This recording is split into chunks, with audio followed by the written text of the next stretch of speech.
Hey folks, it's ioEther and we're back with some more World of Tanks. So as you can see, this is Anakin Dude Cool in his T69. This is a fairly unpopular tank, I'm going to assume, because most people don't know how to use it. So hopefully Anakin can give us a lesson in this.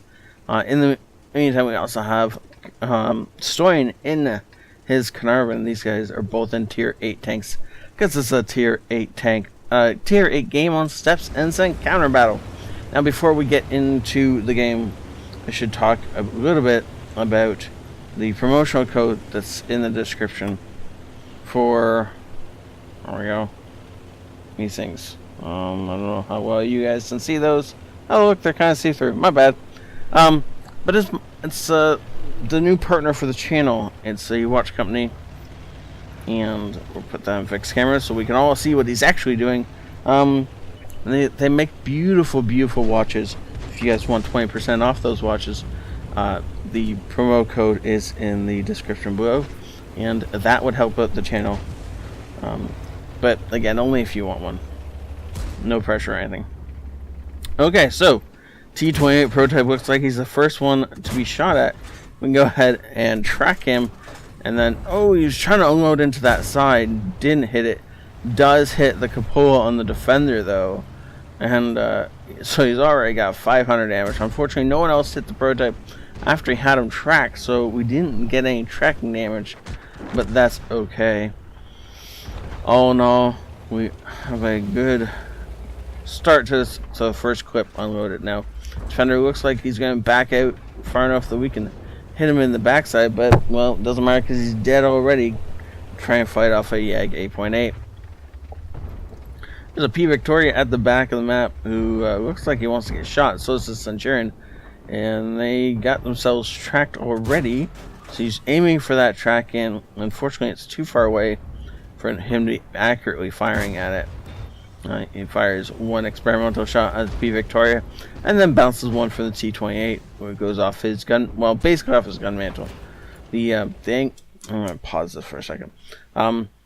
This upper part of the turret is so well angled and rounded that even though it's not that thick of actual armor, because of how well angled and rounded and sloped it is, this thing will bounce shots like no tomorrow. And if you hit anywhere near as much as this looks flat, and your penetration markers will tell you can pen it, you probably can't unless you can overmatch his entire armor, or front turret armor, which is big enough that you're going to need a very big gun for that. Look at P Victoria again. Unfortunately, still not able to find a weak point in the turret. Maybe should be aiming for the hull of that thing. There's more likely to find a weak point there. Now, unfortunately, because of how far away and behind cover the P Victoria is, he probably can't actually hit the hull.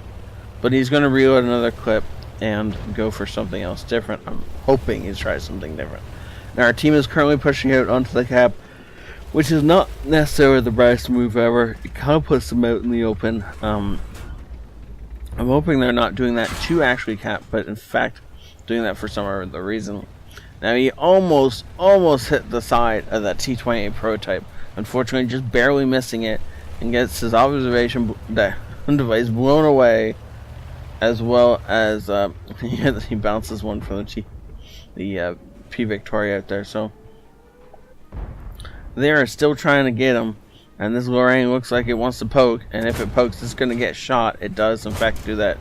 And he unloads 2 in the time it takes Lorraine to unload 1, because the speed at which you can get rounds out is faster in the American tanks than it is in most French tanks. You can get shots out downrange, normally 2 to 1, assuming both of you fire about the same time, and then you pull back immediately after your second shot.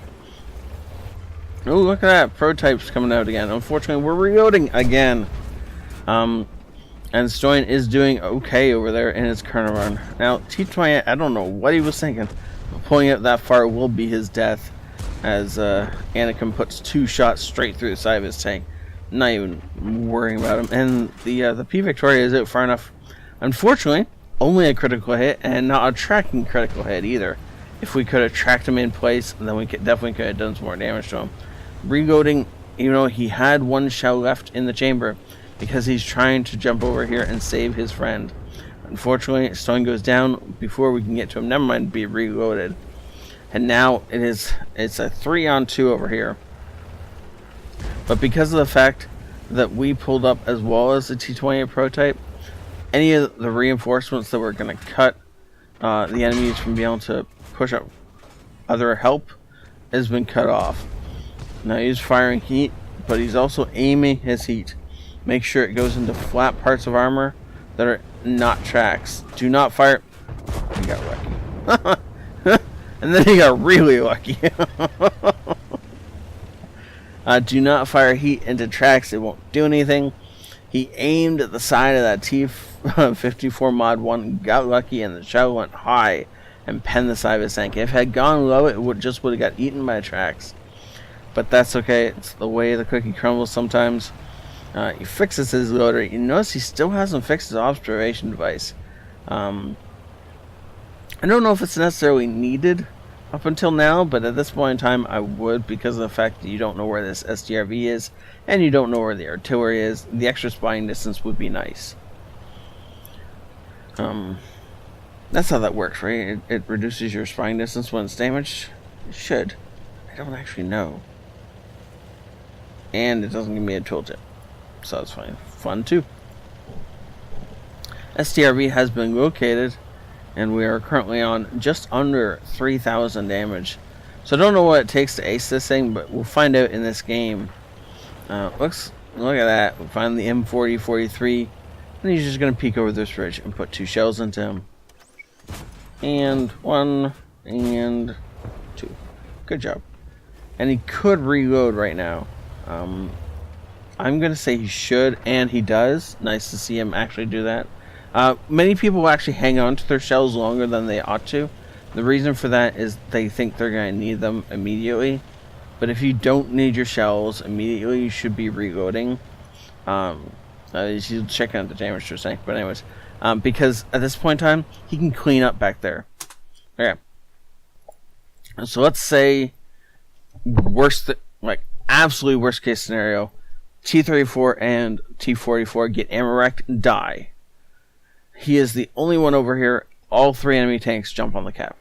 Well, at this point in time, he's okay with that, because he actually has enough. Assuming he gets a couple of high rolls on the E4, he can actually take out everyone else.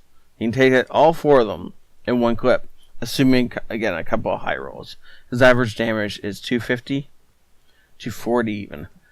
So you'd have to roll 20 points higher on 2 of them in order to take out the E4.